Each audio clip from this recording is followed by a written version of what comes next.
Good morning दोस्तों। स्वागत है आप सभी साथियों का आपके अपने चैनल में। तो आज मैं एक अलग टॉपिक लेकर के आया हूं, उत्तराखंड के प्रमुख रचनाकार एवं उनके रचनाएं। ये वर्तमान समय में जो यूके ट्रिपल एस सी जो पेपर बना रहा है उसके लिए तो बहुत ज़्यादा इम्पोर्टेंट है ये टॉपिक। यहाँ से आयोग तकरीबन 2 या 3 प्रश्न हर पेपर में बना रहा है। जैसा कि आप प्रैक्टिस सेट देते होंगे, वहाँ पे भी प्रैक्टिस सेट में भी बनाए जा रहे हैं और आयोग तो बना ही रहा है। इसलिए सिर्फ उत्तराखंड के प्रमुख रचनाकार को मैं यहाँ लेकर के आया हूँ और उनकी महत्वपूर्ण रचनाएं। ठीक है, आप इसे ज़रूर याद करेंगे। सबसे जो फर्स्ट रचनाकार है वो है तोता कृष्ण गैरोला। ठीक है, 2-3 बार यहाँ से सवाल बन चुका है गैरोला जी पे। इनकी जो रचनाएं हैं वो है प्रेम पथिक, तात, घनानंद और रंजना रंजन। यहाँ पे जो सबसे महत्वपूर्ण है जो आयोग ने अभी तक पूछा है वो है प्रेमी पथिक। ये आयोग ने अभी तक पूछा है सबसे ज़्यादा बार गैरोला पे। नेक्स्ट है इलाचंद जोशी जी। देखिए इनके बारे में या तो रचनाएं ही ज़्यादा बार देखने को मिला है पेपर में। इनका जन्म कहाँ से ये बिलोंग करते हैं ऐसा बहुत कम, ना के बराबर। इलाचंद जोशी की जो रचनाएं हैं वो है सन्यासी, घृणामयी, पर्दे की रानी, प्रेत और छाया। जो इम्पोर्टेंट है मैं उसे बोल रहा हूँ दोबारा और अंडरलाइन भी करवा रहा हूँ दोबारा। सन्यासी बहुत बार पूछा गया है, सन्यासी किसकी रचना है? इलाचंद जोशी। पर्दे की रानी इलाचंद जोशी, ये दो सबसे ज़्यादा बार। नेक्स्ट सुमित्रानंदन पंत, जन्म कहाँ हुआ था? कौशानी में 1900 में। ये तो इनकी जितनी भी रचनाएं हैं वो सब के सब इम्पोर्टेंट है। वीणा, ग्रंथि, पल्लव, गुंजन और ज्योत्सना, युगांत, युगवानी, ग्राम्या, स्वर्ण किरण, स्वर्ण धूलि, उत्तरा, वाणी, पतझर, लोकायतन, महाकाव्य, शिल्पी, रजत शिखर, स्वर्ण, चितंबड़ा। जितने भी यहाँ पे सुमित्रानंद पंत पे जितने भी रचनाएं हैं वो सारे के सारे इम्पोर्टेंट है। ठीक है। नेक्स्ट डॉक्टर पीताम्बर दत्त ब्रथवाल। गोस्वामी तुलसीदास लिखा है इन्होंने, रूपक रहस्य लिखा है इन्होंने, गौरखवाणी लिखा है इन्होंने, कबीर की साखी लिखा है इन्होंने। सबसे इम्पोर्टेंट गौरखवाणी, गोस्वामी तुलसीदास, ये दो तो सबसे ज़्यादा बार पूछा जाने वाला है पीताम्बर दत्त बर्थवाल जी की रचनाएं। नेक्स्ट भजन सिंह। ठीक है, सबसे ज़्यादा बार आर्यों का आदि निवास मध्य हिमालय। बस इसे ही याद करेंगे तो चल जाएगा। आर्यों का आदि निवास मध्य हिमालय के रचनाकार कौन है? भजन सिंह। गढ़वाली में सिंहनाद लिखा है इन्होंने। ठीक है, सतसई भी पूछा जा चुका है। गढ़वाली लोकोक्तियाँ, वीर वधु देवकी। तो मैंने आपको बता दिया आर्यों का आदि निवास सबसे इम्पोर्टेंट और उसके बाद सिंह सतसई। ठीक है, ये सतसई भी 1-2 बार एग्जाम में देखने को मिला है। नेक्स्ट ललिता प्रसाद नैथानी। महत्वपूर्ण रचनाएं मालिनी सभ्यता के खंडहर, इम्पोर्टेंट है, पूछा जा चुका है। मालिनी सभ्यता के खंडहर, गढ़वाली चित्रकला शैली, गढ़वाल भाबर तब और अब, कण्वाश्रम।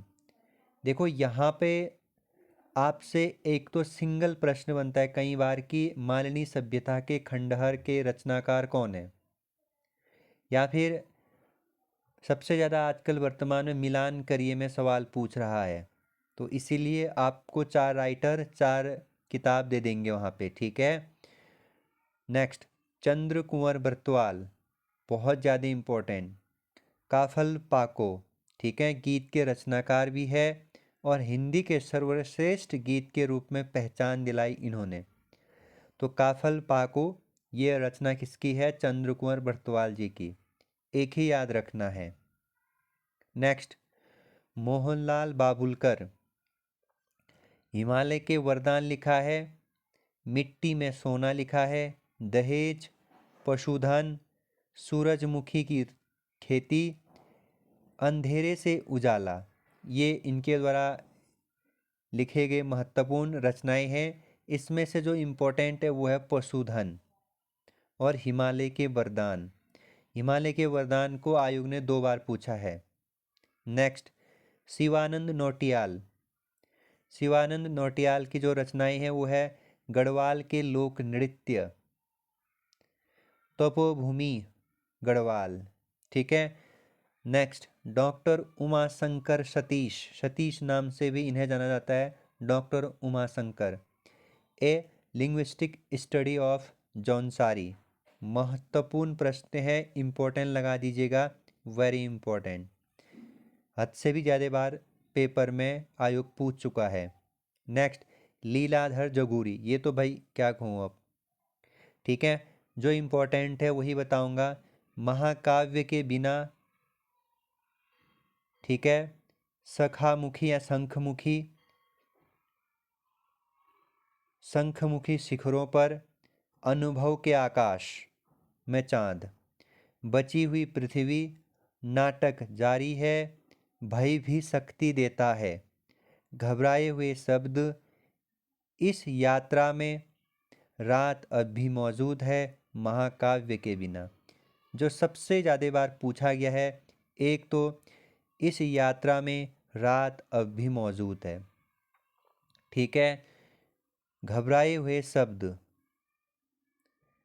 नाटक जारी है, ये 2-3 बहुत ज़्यादा इम्पोर्टेंट है लीलाधर जगूरी पे। ठीक है, आगे बढ़ता हूँ। नेक्स्ट है आत्माराम फोनदी, जिन्हें कमल नाम से भी जाना जाता है। आत्माराम की महत्वपूर्ण जो रचनाएं हैं, पगदूत, श्री गोविंद गीत, रमोरी, रुक्मणी, नारी शतक, मुक्ति मुक्तावली, कमलेंदु पुष्पांजलि, शस्त महिमा, युवा उद्बोधन, हरिहर विधि बेचैन, पुनराहति। तो ये है आत्माराम फोनदी की। सबसे इम्पोर्टेंट यहाँ पे गोविंद गीत, मुक्त मुक्तावली, गिरीश तिवारी गिरदा, महत्वपूर्ण हो जाता है। रंग डारी दियो हो अलबेलियन, ये वर्तमान में ट्रेंड में है, इसलिए रंग डारी दियो हो अलबेलियन रचना किसने लिखा है? गिरदा ने। शिखरों के स्वर, दोनों ही याद करने की कोशिश करिएगा। नेक्स्ट, वीरेन डंगवाल, इसी दुनिया में, दुष्चक्र में। नेक्स्ट, मनोहर श्याम जोशी, ये बहुत इम्पोर्टेंट है। हम लोग पूछा गया है। बुनियाद, कक्काजी कहिन, मुंगेरी लाल के हसीन सपने, हमराही, जमीन आसमान, गाथा, हरी नहीं हरिया हरकुलिस की हैरानी, कुरु कुरु स्वाहा, बातों बातों में, मंदिर घाट की पुड़िया, कैसे किसास को एक दुर्लभ व्यक्तित्व, टाटा प्रोफेसर।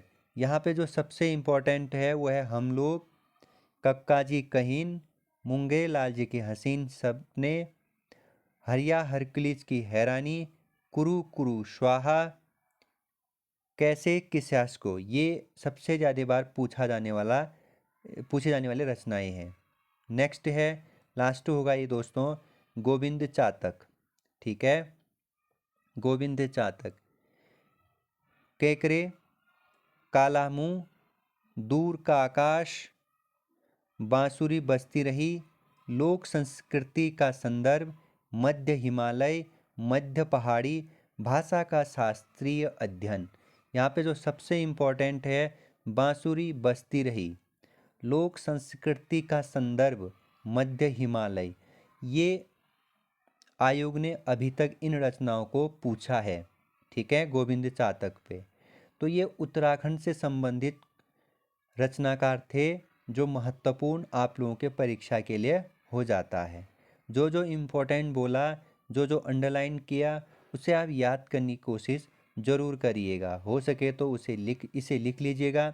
ये मैं आप लोगों को पीडीएफ, जो ये पीडीएफ है वो टेलीग्राम पे अपलोड करूँगा। ठीक है, तो अपना ख्याल रखिएगा, फिर मिलेंगे, बाय बाय।